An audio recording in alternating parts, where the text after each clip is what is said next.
the reason I said this is a political conmanship by the DPP and DCI is, number one, you remember the country was sold a lie that 21 billion shillings has been lost.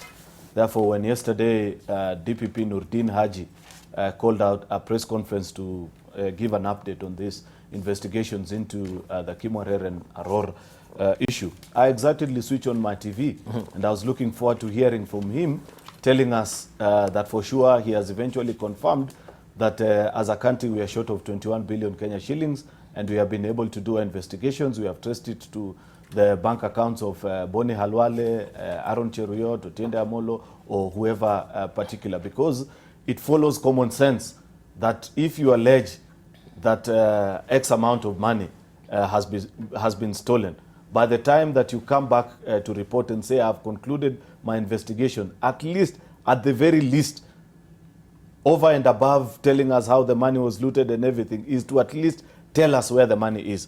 But unfortunately, in his entire press conference yesterday, there was no mention of any trace of any particular coin.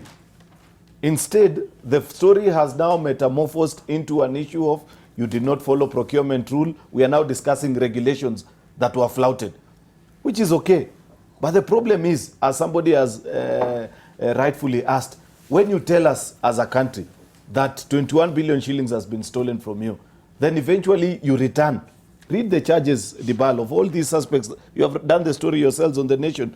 There is absolutely nobody who is being accused that you took public or taxpayers' money and use it to do your personal issues. Therefore, this particular, unless I do not understand what they mean about money being lost. These charges that I see Rotich facing, I see Kamau Thuge facing, first of all, are generic charges.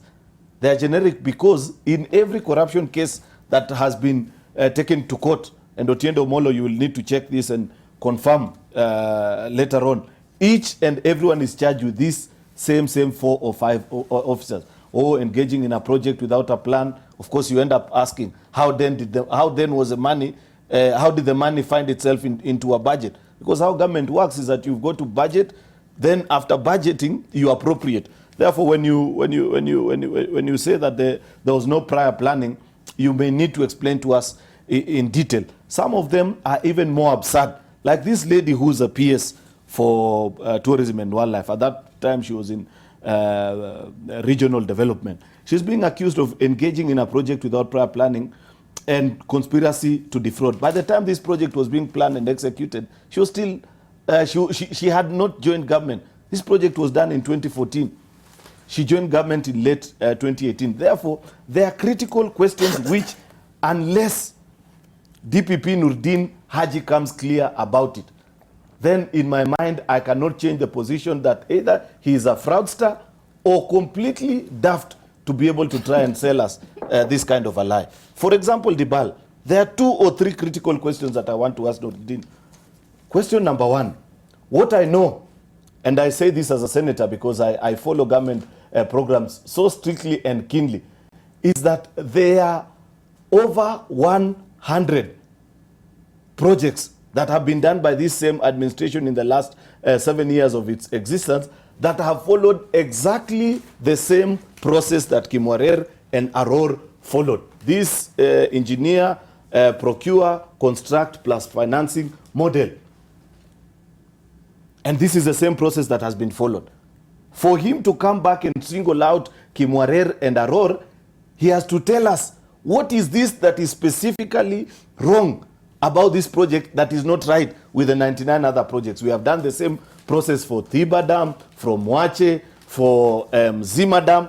There is Karimenu, which is in Senator Wamatangi's county, where 4 billion shillings was paid more than 3 years ago. If you go to Karimenu right now, and I want to dare you media people, you should also stop being photocopying machines. For every information that you are given, you just run and duplicate with it. Go to Karimenu today, if you are investigators of truth, and tell me if there is any work that is ongoing. The people have not even left that particular place for work to begin, just as is the case with Kimwarer and Arror.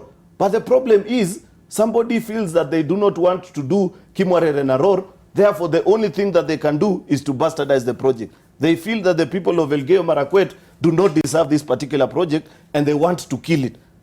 But the people on the other side of Karimenu, they deserve this particular project. That's why, despite having followed the same procedure of being procured, the same process as Kimwarer and Arror, just like Thwake and the rest, nobody wants to question that. So unless DPP comes out clear and explain those particular issues, I cannot be satisfied that what he's doing is public prosecution. All he is engaged in is political work. Even when you see the charges, the absurdity of the charges, how comes that when he gets to the treasury, DPP wants to engage both the CS and the PS, but when he goes to regional development, he only wants to conveniently engage the PS and not the CS, who in his mind he finds to be politically correct. Therefore, he cannot be questioned. He cannot give any particular explanation. Even the inclusion of Kamau Thuge, to me, is very suspect.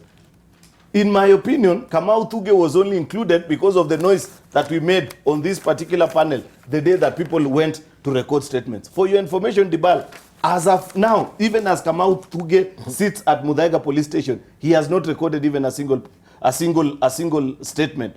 The only reason he's there today is to try and give it a camouflage of some form of evenness. Okay. Thank you. You know?